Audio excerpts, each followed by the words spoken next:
Hi there.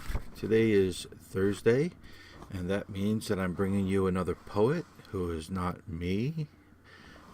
This is probably my favorite thing I do. To be honest with you, I'd rather read other people's poetry than my own. In fact, if you're interested in me reading your poetry, please, by all means, let me know, and I will definitely try to do it. It's not that I don't want to ask you or don't wouldn't choose you. It's just that I like a lot of people's poetry, and the chances that I get to you, it may not happen if you don't write me and ask me. So I have some people lined up, but I definitely am open to more people. And so please, by all means, write me and ask me if you would like to appear on this. And I have only a few subscribers now, but I don't plan on keeping it that way. I'm planning on growing the channel, and soon there'll be hundreds and maybe even thousands. That's the goal anyway. And so this would be good exposure for your writing. And obviously, I read published work, so that will not cost you any publication credits. And so please, by all means, give me a buzz if you want me to read your work. Today, though, however, I have Troy Schoultz. And it's a real honor for me because Troy and I have been friends a long time. I mean, a long time. I don't even remember when we became friends. He's one of my older poetry friends. And we haven't met face to face. Most of my poetry friends I've not met face to face, which I find unfortunate because I'd really like to meet a lot of these people. But unfortunately, I've been poor and or isolated in the country for a long time. For a long time I lived in Florida, and then now I live near Seattle, and it's just difficult to meet these people.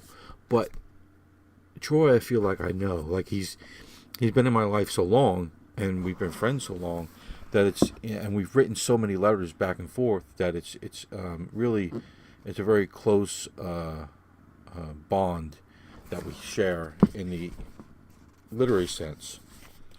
So anyway, I want to read his biography to you because if I just talk about the guy, I'll end up rambling for 20 minutes and never get to his poems. And besides, he's better able to explain himself than I am. So let's read this, and it's from his third book, which is biographies of runaway dogs. Excellent book, by the way. Okay. Troy Schoultz is a lifelong Wisconsin resident. He is currently a lecturer at the University of Wisconsin Fox Valley, where he also edits the nationally recognized Fox Cry Review, which unfortunately at the moment is under a hiatus, I believe. And though that may change soon, that's the condition. His interests and influences include garage rock, vinyl LPs, found objects, the paranormal, abandoned places, folklore, cemeteries, old cemeteries, and the number 5. Really? The number 5? That's interesting. His poems, stories, and reviews have appeared in Seattle Review, Nerve Cowboy, Rattle, Slipstream, Chiron Review, Word Riot, Fish Drum, Midwestern Gothic, and several others since 1997. He was nominated in 2012 for a Pushcart Prize by Slipstream Literary Magazine. In fact, I was nominated that same year by Slipstream, so we share that honor, and it was great being a co-nominee with him. And he's the author of 2 chapbooks, A Field of Bonfires Sings, Wolf Angel Press, 1999, and Good Friday, Tamifer Mountain Poetry, 2005. He currently resides in Oshkosh, Wisconsin. And of course, there's this third book, Biographies of Runaway Dogs, which you're looking at the cover of right now. Okay, so that's Troy, and I would just like to add that he's just a terrific guy. He's interesting, he's smart, he's funny, he's poignant. He thinks deeply about things. He cares deeply about people. And if he wasn't a Packers fan, he'd be a great guy. Unfortunately, he likes the Packers, so what are you going to do with him? He's currently deeply involved with a significant other, and he but unfortunately, he also recently almost died, and so that has given him somewhat of a new perspective. I know that, for both of us, there are more years behind us than there are in front of us, so it does give you some perspective, and the mortality, you start to feel it after a while, and it gives you a greater appreciation for each day, I think. And I think Troy is definitely feeling that, and I know I am.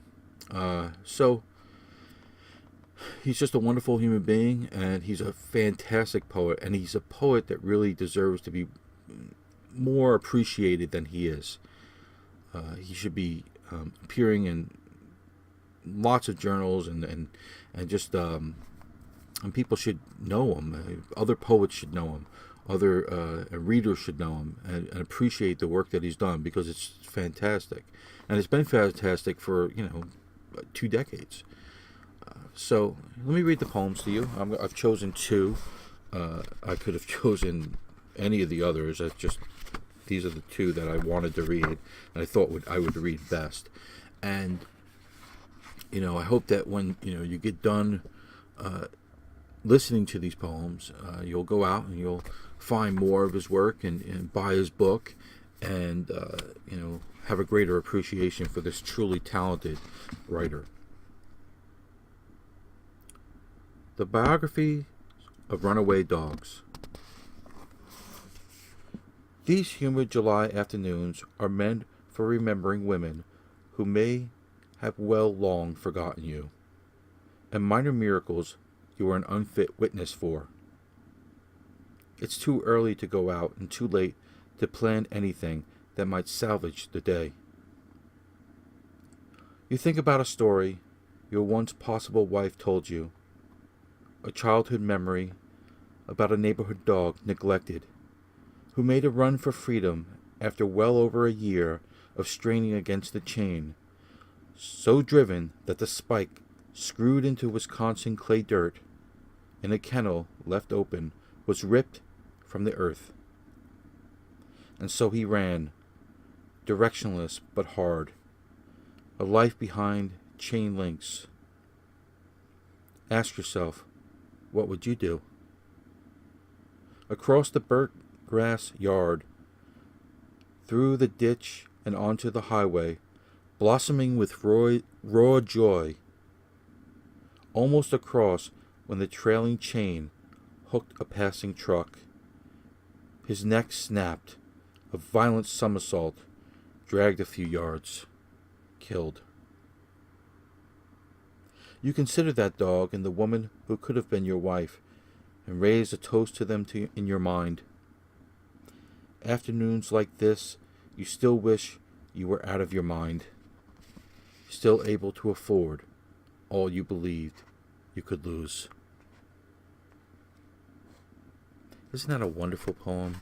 Oh, it gives you chills. It gives you chills to read it and to read it aloud. It's just wonderful.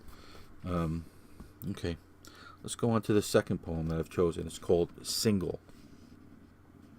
Single by Troy Schoultz. All I'm trying to say is that I don't miss the gleaming knives that grew from our tongues. I do still miss your arms after dark, but I traded our lives for a 1-bedroom apartment, no lease, paid water, with appliances and self-cleaning oven. And tonight, I'm far gone on this brandy. What I mean to tell you is, the moon panicked last night, and my heart raised hell, like a jailed drunk who even after the beatings refuses to go down.